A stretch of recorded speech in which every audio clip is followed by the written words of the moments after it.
Hello and welcome to this video. It's good to see you all. If you're wondering why I'm sitting here looking like a Norwegian fisherman, that's because it's bloody cold outside, it's -20. Anyway, today I'm going to talk about a quick tip for practice, namely using just one string. And then I'm going to give you an example of that. So, be right back after this intro.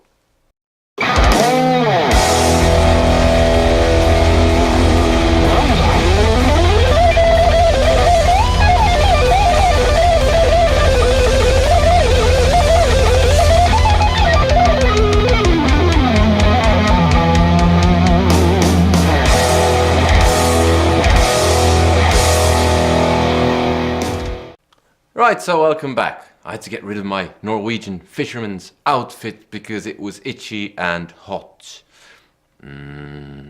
Itchy. Anyway, so today we're talking about practicing using only one string.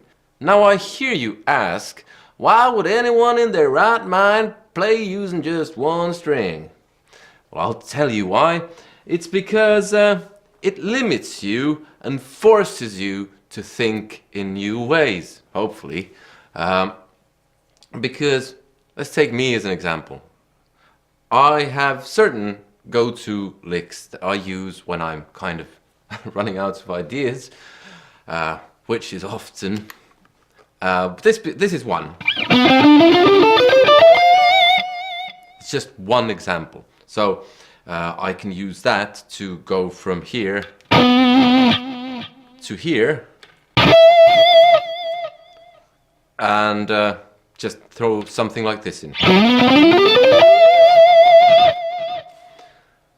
That sounds great, but sometimes you want to kind of force yourself out of using that, and if you're playing on one string, you can't do that. It's impossible. You can do other stuff, of course. Now here's another go-to lick of mine that I don't use as often maybe, so maybe it's not a go-to lick at all, but it's something I use occasionally. Very Yngwie Malmsteen.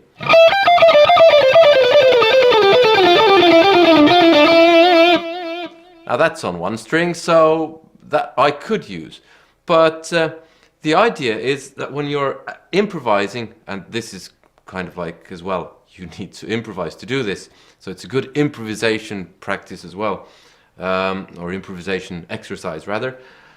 And you're improvising and you're doing something and you do all your kind of go-to one-string licks.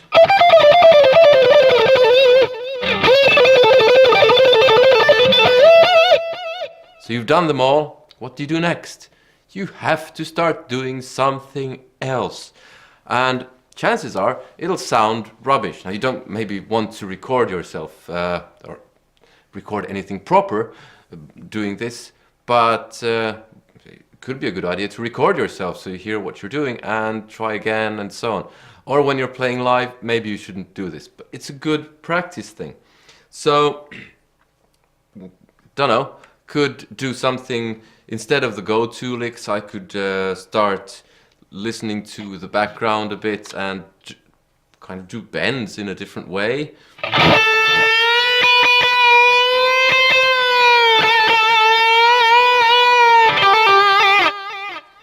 Or there I accidentally, when I did vibrato,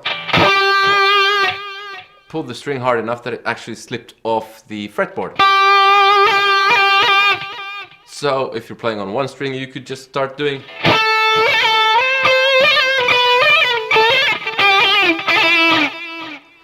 Now, those are all kinds of things that you could do, and it's a very spur of the moment thing. And if you think of one thing or two things to do that sound good and the rest is rubbish, then it's kind of a success because you can add those one or two things to your musical vocabulary, and when you're playing proper, you can play those things in among all the other stuff that you normally do, and voila, you sound more interesting.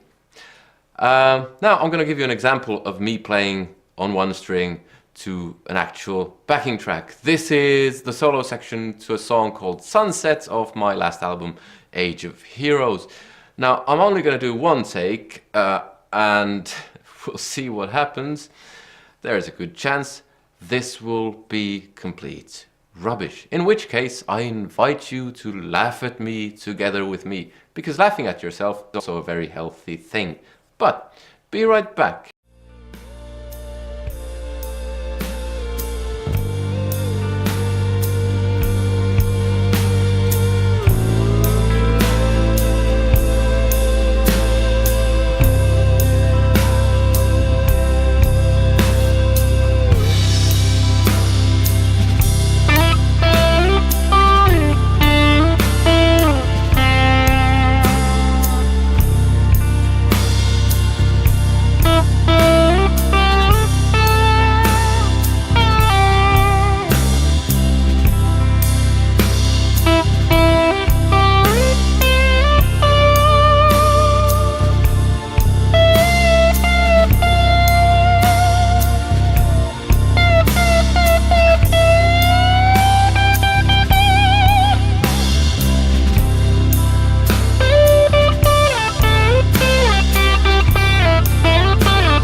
So that was it. I hope you enjoyed both the performance and the video, and I hope you get something positive out of this.